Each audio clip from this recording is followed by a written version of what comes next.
를 공부하는 자 빅국남 통계가치 공부해요. 22번째 영상 시작하도록 하겠습니다. 오늘의 주제는 차원 축소에 관한 내용인데요. 차원 축소를 왜 해야 되는지에 대해서 열심히 준비해봤습니다.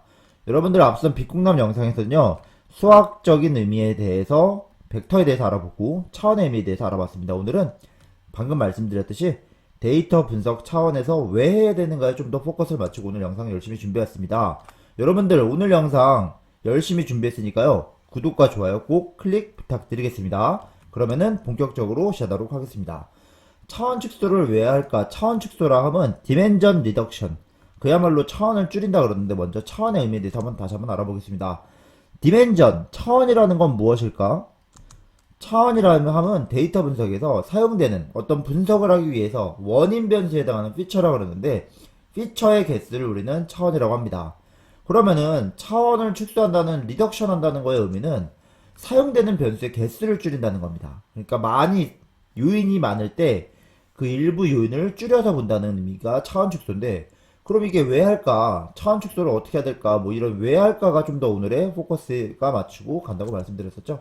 그래서 제가 어떤 이런 사이트에서, 미디엄이라는 데가 아마 데이터 분석에서 어떤 정보를 얻을 수 있는 사이트인데요.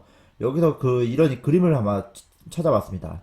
어떤 연로된 요인들이 5가지 요인이 있고, 이렇게 데이터 샘플이 한 6개 정도가 있다고 생각을 해보십시오. 이 상태에서 만약에 데이터 샘플을, 만약에 주 원인이 2가지가 있어서 이 2가지에 의해서 데이터를 축약을 했다. 그럼 이거는 2차원으로 옮긴 거죠. 만약에 이런 여러가지 요인인데 이거를 하나의 요인으로 설명하겠다. 그럼 우리 1차원에서 보는 겁니다. 그리고 이렇게 되면은 전체 요인 중에서 어떤 특정 요인들로 추출해가지고 이 요인들로 보는 것들, 이것도 어떻게 보면은 디멘저널리티 리덕션, 차원을 줄여갔다. 그러면 어떤 정보를 잃을 수는 있는데 이런 걸 왜 할까에 대해서 생각을 해봤죠. 차원 축소라는 건 자체는 변수의 숫자를 줄였기 때문에 어떤 정보의 유실은 있을 수가 있겠죠. 100%는 아니겠죠. 그렇지만 이 여러가지 간소한 요인들로 인해서 이 요인들로도 어떤 데이터 샘플을 잘 표현할 수 있다면은 축소하는 데도 의미가 있겠죠. 그죠? 그래서 차원 축소라 하면 변수 숫자를 줄이긴 줄이는데, 원본 데이터의 특징을 잘 표현하는 요인들을 찾아서 그 요인들 위주로 축소를 해가는 것을 사실을 의미합니다. 그래서 제가 어떤 그림을 찾아봤는데요. 이런 3차원 입체 공간에 데이터들이 있을 때 이쪽 정면에서 만약에 바라보는 것처럼 보면요, 이렇게 볼 수가 있겠죠. 그러니까 실질적으로는 3차원 공간에 있지만 이쪽에서 쳐다보게 되면은, 이렇게 앞에서 사람이 쳐다보게 되면은 데이터는 이런 식으로 볼 수 있겠죠. 그럼 여기서는 만약에 이제 이렇게 만약에 비슷한 것끼리 어떤 규칙을 찾아가고 할 때 좀 더 저차원에서는 좀 빠르게 찾을 수 있거나 시각화할 수 있거나 뭐 그런 장점이 있을 수 있겠다는 그림이 보이겠죠. 그래서 다음과 같이도 정보를 잃을 수 있다. 그러니까 3차원의 공간에 있는 데이터를 이렇게 쳐다보게 되면은 그래도 어떤 이점이 있다는 거죠. 하지만 여기서 보면은 어떤 점들의 위치가 전체 그 공간에 대한 정보는 줄어드는 효과가 있어서 어떤 장점이 있을 거라는 생각이 듭니다. 그래서 이런 그림을 한번 보면서 생각을 해봤고요. 마찬가지로 이런 식으로 생각한다는 건 뭐냐면, 3차원 X축, Y축, Z축 공간에서 2차원으로 옮기게 되면은 위에서 내려봤다고 생각하면 이런 식으로 볼 수 있고, 다시 옆에서 본다고 쳐다보면은 이게 직선 2개처럼 보일 수가 있죠. 1차원으로 줄여가고 뭐 이런 것도 해볼 수 있는 겁니다. 일반적으로 우리가 3차원 이상에서는 그림을 그릴 수가 없습니다. 우리가 살고 있는 공간 좌표계는 3차원, 눈으로 볼 수 있는 건 3차원 세계이기 때문에 일반적으로 이런 걸 시각할 때는 고차원을 3차원으로 표현하고, 그 중에 저차원을 2차원으로 표현을 할 겁니다. 일반적으로. 실제로는 더 높은 차원이지만 시각할 때는 3차원과 2차원처럼 표현할 거고, 요런 식으로 차원을 줄여서 이 공간에서의 데이터를 저차원에서 보게 되면은 간소화해서 어떤 분석을 할 수 있다. 뭐 그런 내용을 할 수 있습니다. 저도 이거 미디엄에서 한번 알아봤습니다. 그래서 이런 내용들을 대략적인 시각화하는 영상으로 준비해보면서 이유에 대해서 3가지를 한번 준비해봤습니다. 첫 번째는 방금 이제 눈치채시셨겠지만, 비용, 시간, 자원. 생각보다 차원이 늘어날수록 비용이 기하급수적으로 증가하거든요. 그래서 차원을 축소해야 되는 이유는, 차원이 늘어날수록, 즉 데이터의 원인 변수에 해당하는 게 많아질수록 컴퓨터 입장에서 쳐다보게 되면은 어떤 불필요한 변수, 그러니까 차원이 많이 늘어난다는 거는 샘플 저장할 때 빈 공간에다 0들 같은 걸 많이 넣다 보면은 용량 문제가 생길 거고요. 알고리즘에 요런 영들이 많이 들어간 데이터를 넣게 되면은 어떤 분석 시간이 기하급수적으로 늘어날 수가 있습니다. 그래서 처음에는 차원이 너무 크게 되면은 비용, 시간, 자원, 이런 용량 문제, 여러 가지 코스트의 문제가 생길 수 있다. 그 다음 두 번째는 이제 이 말이 중요한데요. 과적한 문제가 생길 수 있답니다. 오버핏이 발생할 수 있다. 대략적으로 이거는 이제 이렇게만 이해하도록 하겠습니다. 오늘은 변수가 너무 많으면은 모델이 복잡해진다. 즉 모델이 복잡한 만큼 분석할 때는 어떻게 보면 정교해질 수도 있지만 이 모델이 복잡하다는 거의 의미는 변수가 많으면 많을수록 그 변수가 100% 맞는 게 아니라 노이즈가 껴있게 됩니다. 그러면은 어떤 파라미터 조절할 수 있는 민감도를 조절하는 변수가 많이 늘어나는 건데 그에 따라서 노이즈가 더 많이 끼일 수 요인이 커지고 오차가 커질 수 있는 여지가 커질 수 있는 겁니다. 그래서 우리가 분석을 할 때는 퍼포먼스 차원에서는 이게 민감도가 증가하고 복잡성이 늘어난다는 것은 분석이 잘 안 될 수도 있다라고 볼 수 있습니다. 그 다음에 세 번째로는 차원이 높으면은 설명력이 떨어진다고 말하는데, 그러니까 차원이 높으면 설명이 떨어진다는 건 차원을 낮추면은 좀 해석이 좀 쉬워질 수 있다. 그 다음에 내부 구조를 파악할 수 있다. 그러니까 사람들의 눈에는 시각화하려면 또 3차원이 돼야 되니까 최대한 이런 저차원으로 내려가지고 하면은 정보의 유실은 있을 수 있으나 아까 처음에 말씀드렸죠. 데이터가 좀 정보를 잃는 거죠. 하지만 특징들을 잡아서 데이터를 잡게 되면은 분석할 수 있는 파악과 어떤 해석과 그리고 시각화할 수 있는 툴이 생긴다고 볼 수도 있는 겁니다. 그래서 이제 이 세 가지에 대해서 조금 더 알아봤습니다. 그래서 비용이 왜 늘어날까에 대해서 직관적인 의미를 알아놓도록 할 거고, 그 다음에 이런 말이 등장을 합니다. 차원의 저주란 말이 등장을 해서 차원의 저주가 무엇일까도 한번 준비해봤습니다. 차원의 저주 무엇인가 한번 공부를 해봤는데요. 여러분들하고 보겠습니다. 차원의 저주라 하면 다음과 같습니다. 데이터를 표현하는 공간이 기하급수적으로 증가한다는 말이 중요한데요. 커지면서 어떤 밀도가 줄어드는 것, 같은 데이터 샘플을 봤더라도 차원이 커진 상태에서 그 데이터를 보게 되면은 밀도가 줄어든다. 요거는 조금 이따 그림으로 말씀드리겠습니다. 그래서 그 밀도 사이의 빈 공간은 0으로 저장될 가능성이 높아지고요. 그렇으니까 이 컴퓨터는 다 0으로 저장하는 순간 일일이 다 계산할 때 그 값들이 들어가야 되고 불필요하게 처리 시간과 요인이 증가할 수 있다. 많은 샘플들이 있어야만 이걸 따라갈 수 있다라는 말 하고 있습니다. 이게 차원의 저주란 말 하고 있는데, 예를 들어서 이 5개의 점이 있다고 생각해 보십시오. 그러면은 만약에 이게 두 칸만 생각하게 되면 5분의 2가 되니까 한 20%의 데이터를 차지하고 있는 게 돼요. 5개 중에 두 칸. 근데 이게 2차원 공간으로 가게 되면은 예를 들어서 이제 똑같이 두 개를 놓게 되면은 이거는 더 밀도로 봤을 땐 더 줄어드는 거죠. 이건 5분의 2지만 이건 한 25분의 4 정도가 되겠죠. 근데 여기서도 더 3차원이 되게 되면은 두 칸을 잡게 되면은 두 칸 잡게 되면은 실질적으로는 부피는 8인데, 그죠? 그런데 이제 125분의 8 정도가 되는 겁니다. 즉 같은 뭐 두 칸을 잡더라도 같은 공간 내에서 밀도는 줄어드는 효과가 되는 거고, 어떻게 보면 데이터 저장 공간 차원에서는 더 많은 수의 큰 용량이 필요한 수가 있는 거고요. 그 다음에 차원이 높아짐에 따라서 공간의 양이 기하급수 넓어진다는 거는 중간중간에 어떤 0으로 들어갈 가능성이 높고 컴퓨터 측면에서는 비효율적인 연산이 될 수 있다.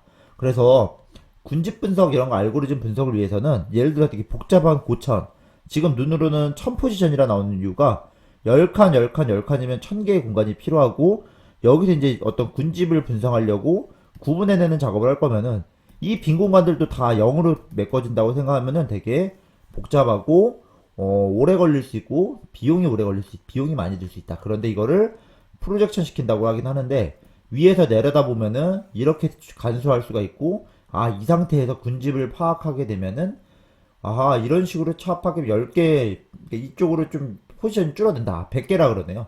10 곱하기 10이니까 바둑판처럼 이런 데는 0을 해봐야 여기에 비해서는 공간의 밀도가 줄어들죠. 그래서 저차원으로 옮기게 돼서 여기서 분석하게 되면은 좀 간단한 구조로 적은 코스트로 계산해 볼 수 있다. 그래서 이런 것도 시각화해서 잘 알아봤습니다. 그래서 또 여러 가지 그림을 찾아봤는데, 커서 오브 디멘전, 이게 차원의 저주란 말이거든요.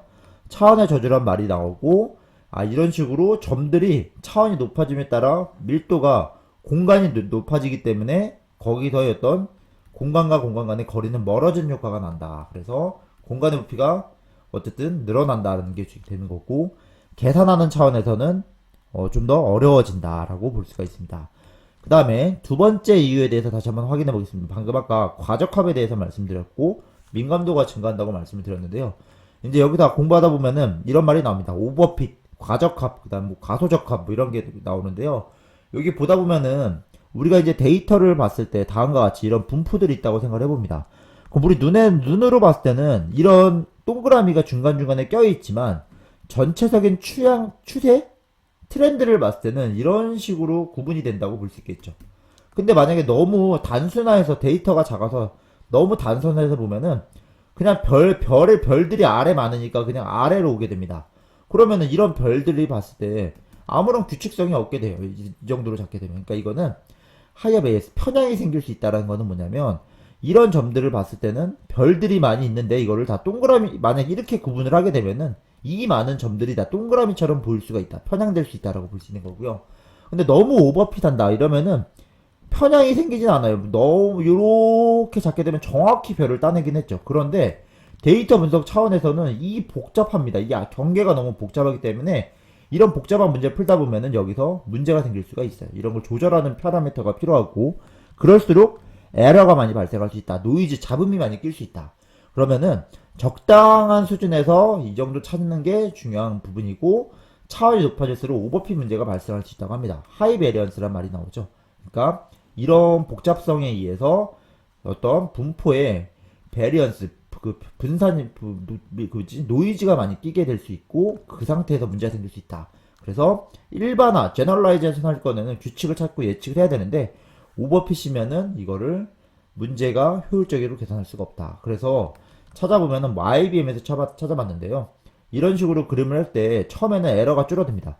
그러니까 차원이 늘어나면 어떻게 보면은 이런 식으로 데이터 이터레이션이라고 그러긴 하지만 어떤 측면에서는 효율성이 계속 늘어나다가 이건 마치 경제학에서 공장을 늘리면 늘릴수록 그 공장의 효율성, 생산성은 늘어나다가 일정 수준이 넘어가게 되면은 다시 효율적이지 않아지죠. 그런 식으로 생각해 볼 수가 있습니다. 그래서 오버피팅 문제가 발생할 수 있기 때문에 차원을 좀 줄이면서 보는 게 좋을 수도 있다. 그래서 효율성이랑 노이즈, 여러 가지 데이터 분석을 위해서는 적절한 수준의 피처 선택하는 부분, 적절한 개수로 특징을 나타내는 피처만 몇 개 잡아서 하는 게 나을 수도 있다라고 합니다. 세 번째 이유 마지막 정리해 보겠습니다. 분석 및 시각화, 그 다음에 4차원부터는 우리 눈으로 볼 수 없는 것도 있고요. 분석할 때도 어떤 관계와 구조를 파악하기 위해서는 저차원으로 가는 게 나을 수가 있다. 그래서 데이터 구조 및 분석이 용이해질 수 있다라고 합니다. 그래서 우리가 이제 지난번 영상 벡터를 정리하면서 1차원은 하나의 변수, 두 개의 변수, 세 개의 변수가 있어서 어떤 이런 차원에 대해서 이제 공간에 대해서 눈으로 하는 시각하는 영상을 준비해 봤었는데요. 여기서 보시면 3차원까지는 우리가 눈으로 이제 좌표계를 X좌표, Y좌표, Z좌표로 공간을 나타낼 수 있지만 고차원에서는 나타낼 수가 없습니다. 그래서 이건 대략적으로 이제 제가 이제 사이트에서 찾아봤는데 이런 식으로 이해해 볼 수 있는 겁니다. 이게 3차원으로 제가 그림을 그려봤지만 이게 만약에 고차원이라 생각합니다. 고차원.